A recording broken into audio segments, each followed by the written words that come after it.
Sadhu, sadhu, sadhu. So, dear Dhamma practitioners, as ordinary people in day-to-day life, we always like to keep planning ourselves regarding our future. And when it comes to planning, and even through the human civilizations, and people used to develop their ideas, concept, believing, and that as a part of development, they introduce planning. So even in conventional life, so in our conventional development, when you say developed countries, and one of the best things that they have very clear planning. And when they have the planning, that plans give the path to look forward. And that path, whoever follow, and they all going to reach to the same benefit. So far in our life, when it comes to planning and mapping, so the United States is the most advanced and successful country in this material world to develop the planning. So they have from footpath, dirt road to highways, and everything mapping. And the destinations accurate, very clear. So that is very important when we travel in our day-to-day life, because you can save your time and you can plan very well. Why? Because you know the timing, destination, and the road to take yourself. So this kind of facilities brings to you, and it is bring many that the benefit to your life. And otherwise you may get into unnecessary difficulties. So at the same way, when it comes to the Dharma,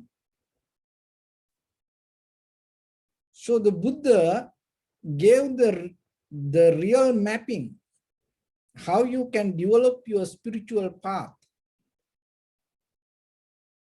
And like from dirt road to highways or the freeways,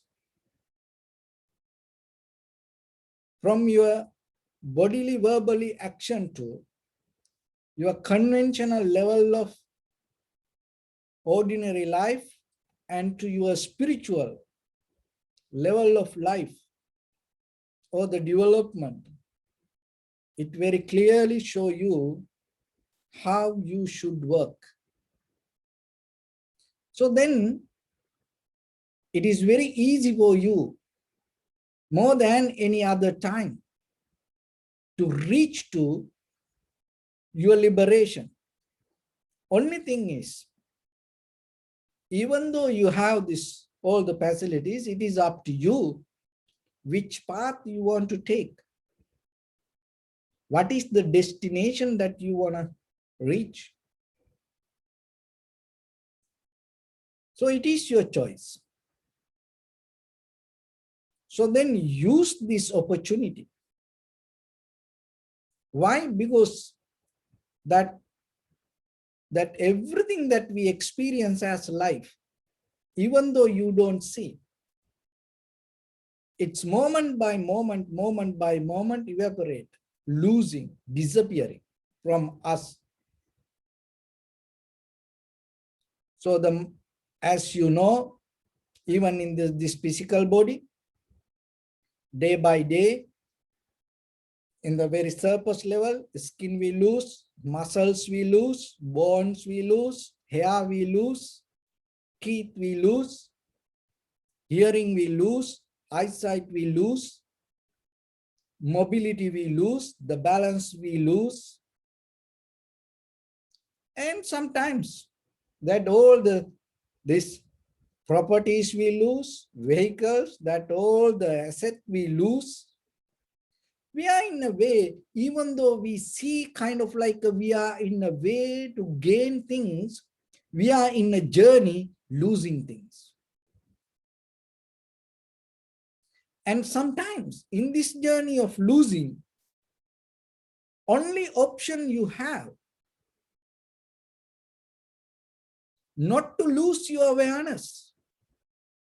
That is the only option you have. Remember that. Otherwise, if you take the path, it doesn't matter whatever the road you take. And that wherever you hold, if it is related with the material world,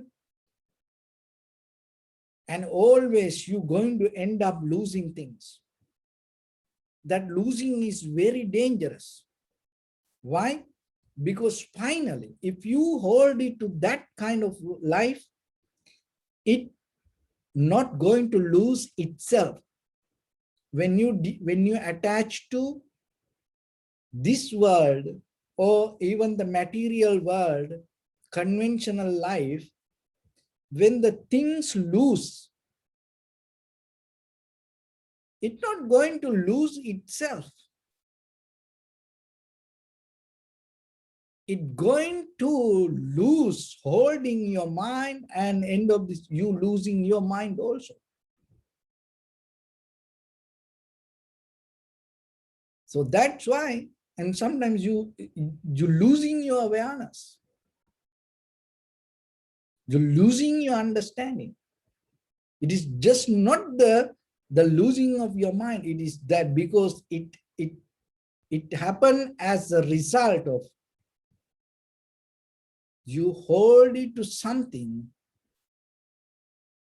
which always keep losing. That's why finally it affect for your mind. It affect for your awareness or the consciousness. So then you have to be urgently, diligently, consciously take the path which not allow your mind to lose. So that path is always, remember, developing your awareness, developing your understanding, which we call meditation, cultivation your profitable skills. So then in day-to-day life, remember, you may enjoy things, but whatever you enjoy, that if you look very carefully, you come to an end. You eating, oh, it's okay. You know, then maybe you enjoy, oh, this is the best food I have. It's okay, you enjoy it. But have you ever thought you come to end? You dancing, it come to end. You go to party, it come to an end. Then after that, what happens? After that, after you enjoy all the parties, you have to come back to your ordinary life. In that ordinary life yourself, you have to deal with your own mind. So then, always remember yourself.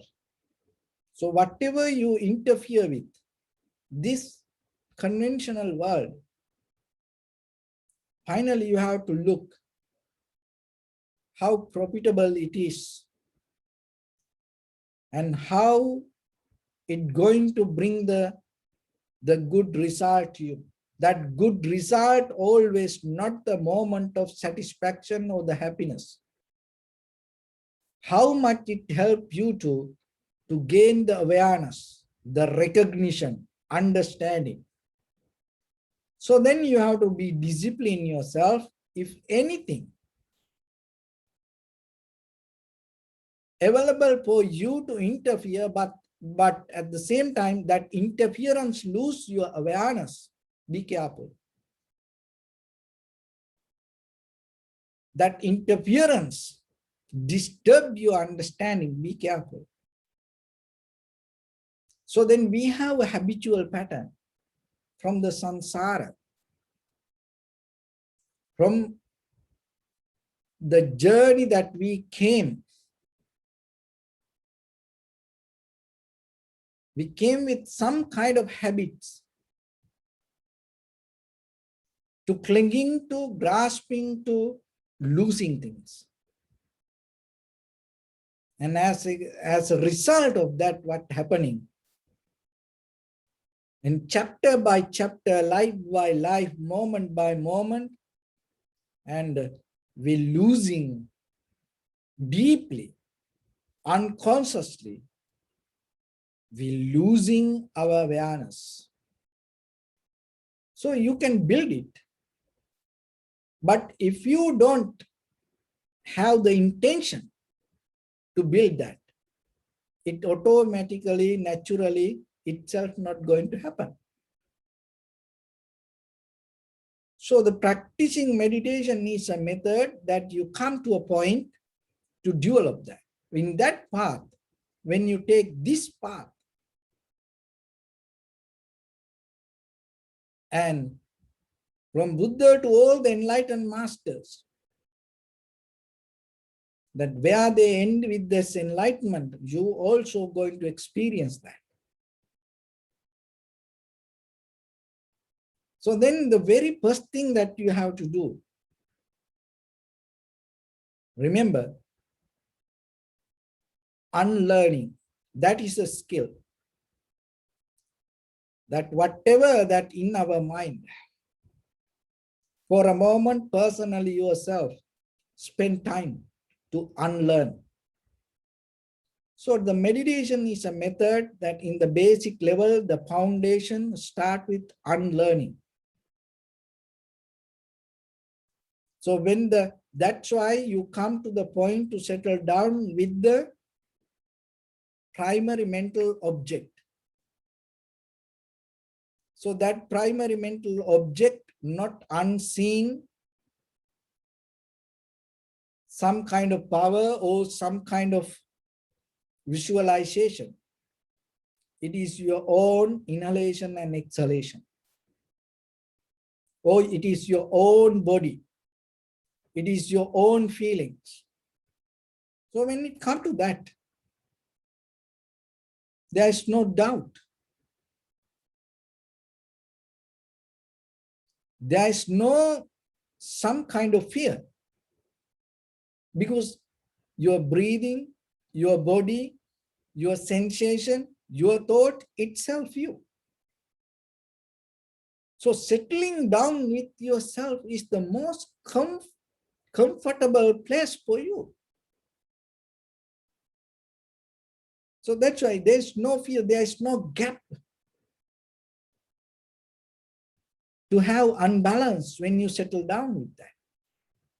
So when you come to that point, you develop the mind to unlearn, because otherwise always mind interfere with something to grasping that even though we don't see it, it always have nature. Dreaming, grasping, thinking, projecting, visualizing, so kind of like that. So that all means you repeating reviewing that all the things that it is kind of like a way of learning. So the art of unlearning means tranquility, come to the tranquility state. So that is very necessary in the beginning to develop your awareness. So when you have ability to unlearn, that you reduce the power of losing your awareness. If you don't have power to unlearn, remember, you are very easily lose your awareness. So to strengthen your awareness, remember one method is unlearning. And once you unlearn, then you develop another method to learn. So what you learn? That learning is not by thinking and understanding, or not by related to our perception, or not to the mental formations. So the desires or the cankers or the sanskara, we don't look for something inside to take from outside. We don't look from inside to take something from outside. You completely settle down, and you with the very clear mind start to observe. So that is a different way of learning. So as example, it like this. Look, sometimes for a newly born, so let's take a newly born child.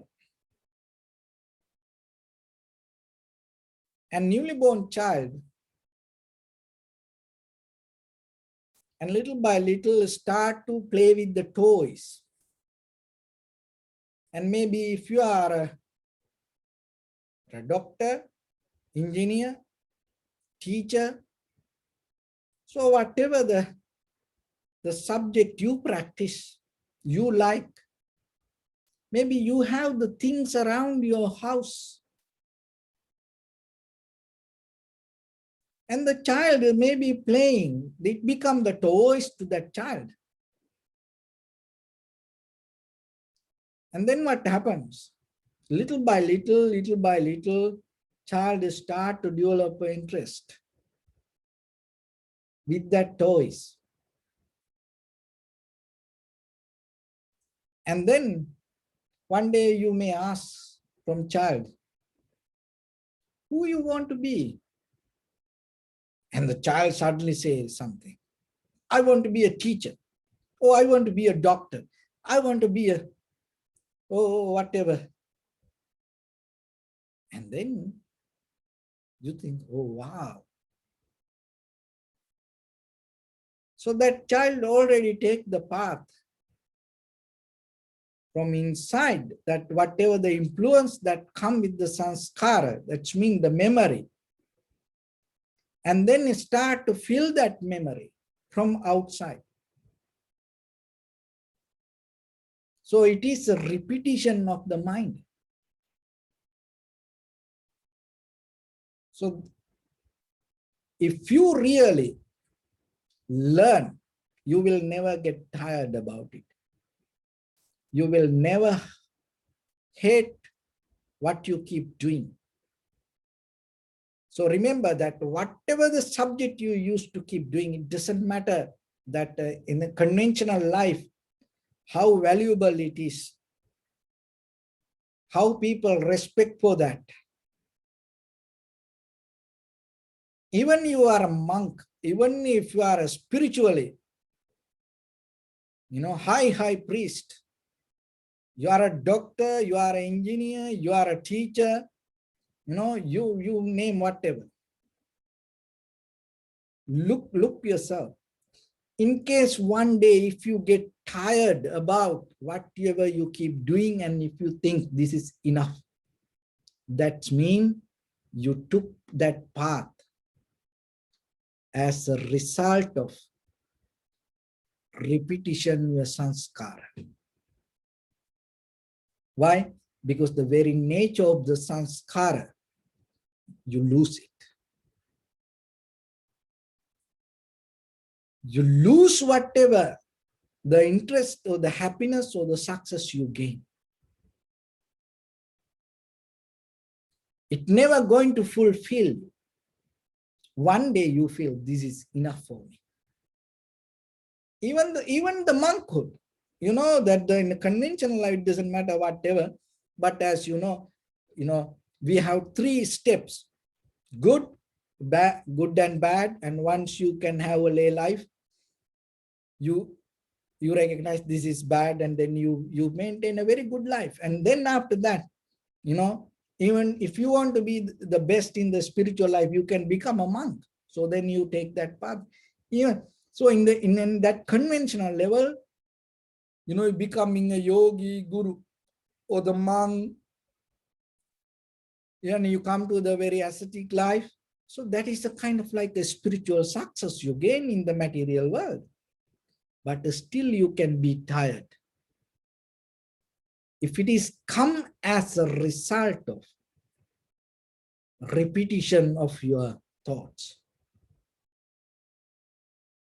So maybe because you became somebody because of your parents, and maybe because of the society, maybe because of whatever the choice that you had at that very moment. So like that. So that's right. But when it comes to the learning, it is different. This spiritual learning is different. Unlearning means you release, you purify yourself from the sanskara or the cankers or from the repetition of your mind, mental formations, volitions. Just if you put these all things, memory. So where you can do that, come to the very tranquility state. So then you start to learn. So what is that learning means? Learning means not repeating whatever inside you and bringing things from outside to inside to fulfill that desire. That learning means you observe and recognize. That is a different learning. And you can put a name to that subject. And it is not very limited to any field. So whatever that you experience moment by moment, whatever the perception come to you, you develop a method without your past influence. You recognize that. Then every day that you become new. And then in a certain level, it will help you to recognize things as it is. So then whatever you see around you, you're not going to dominate, you're not going to control, you're not going to hold, you're not going to rule, you're not going to overtake anything or anybody. You start to understand how people behave and how the mind works and how things happen. So that bringing you some kind of wisdom or the understanding, and it helps you to relearn. So what you relearn what you recognize. That is what called vipassana. So unlearning is the tranquility state, and learning is the method you develop in that tranquility state to see things as it is. And once you come to that level, there's an ability you come As a result of that experience, without any interference from inside your own mind, you're able to recognize how things come to be as they are. When you're able to come to that level, you understand, you learn something which was not with you. It became brand new wisdom to you. That is the day you transform. Because with that, little by little, you change. If you don't change, remember, if anybody don't change out of what they learn, that learning doesn't work. So, because the mostly that what we holding, clinging and holding, and that losing method make us fearful, and then we clinging to something. We clinging to something and it lose. We clinging to something to cover up that losing. But this learning is not like that. When you take this path, you're not losing something. Why? Because you're not clinging to anything.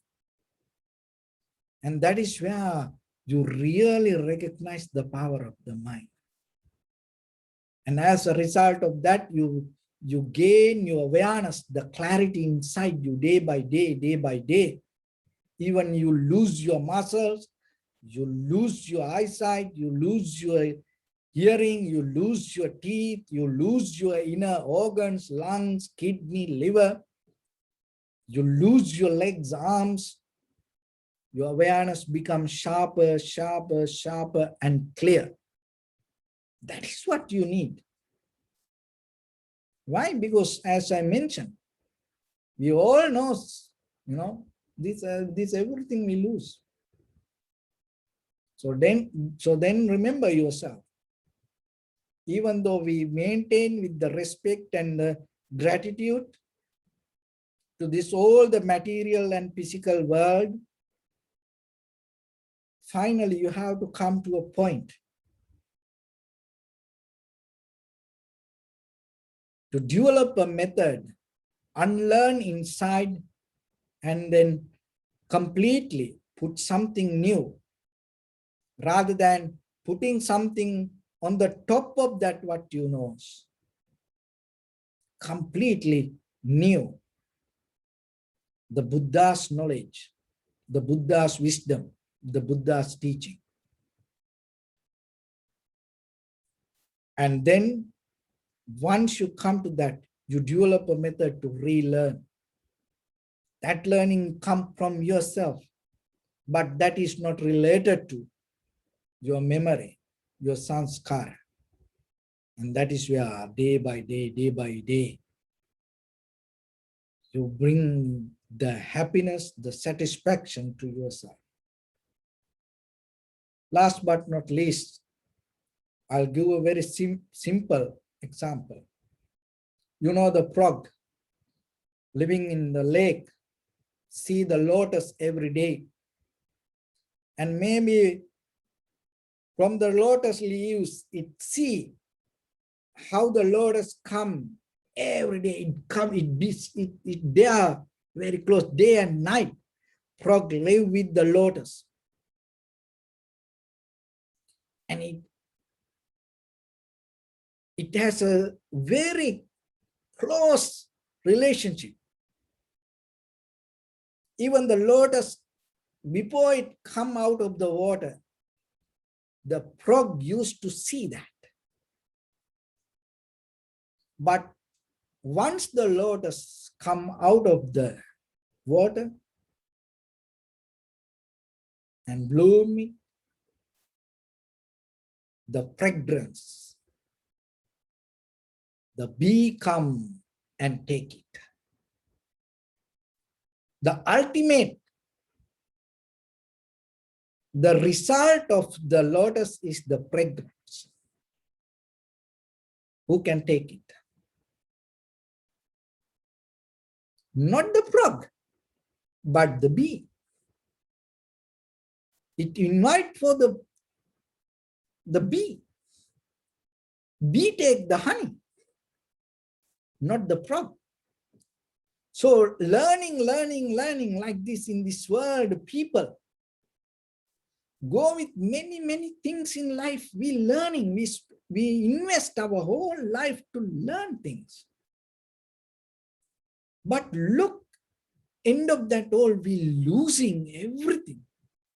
And unfortunately, what we learn finally sabotage us and bring the pain, unsatisfaction, and itself. It effect to lose our mind also. Just imagine what you learn. As a result of what you learn, if you lose your mind, how you can name it as a learning? So then it's kind of like we are frog in the lake, like blue with the lotus. Why? Because we never get the essence of the lotus. So be like a honeybee. And everywhere you came to this world, let the frog to be frog there. But be smart yourself to get the fragrance, get the honey out of the lotus. And then like that, when you come to in the Buddha's dispensation, when you take this path, even though we see many roads, from dirt road to highways, freeways, without spending any more time going here and there, in your mind, keep very clear, understanding which path you should take, what you want out of this whole life. And when you have that clarity, when you have that clear understanding, that will help you to which you should drop. That's mean unlearning. What you should not allow to come in and what you should drop, unlearning. And then that will help you to find what you should learn, and then you go with it. And then once you reach to that, it will help you to go beyond that and see how things come to be as they are. So that will bring your liberation, transformation, the ultimate bliss of Nibbana. So with that, I bless upon everyone with this good practice. May all of you be well, happy and peaceful. May no harm come to you. May no difficulties come to you. May no problems come to you. May you also have the patience, courage, understanding, and determination to meet and overcome inevitable difficulties in your life. During this time period, may everyone stay healthy and safe. And finally, may all of you attain supreme bliss of Nibbana. Sabbityo vajjantu sabbarogo vinassatu mate bhavattantarayo sukhi dīgāyu bhavat. Ittavata ca amnihi sampadam punya sampadam sabbe deva anumodantu sabba sampatti siddhya sabbe bhuta anumodantu sabba sampatti siddhya sabbe satta anumodantu sabba sampatti siddhya idammi punya kammang asavakkaya vahang hotu sabba dukkha pamuncatu. Bless you.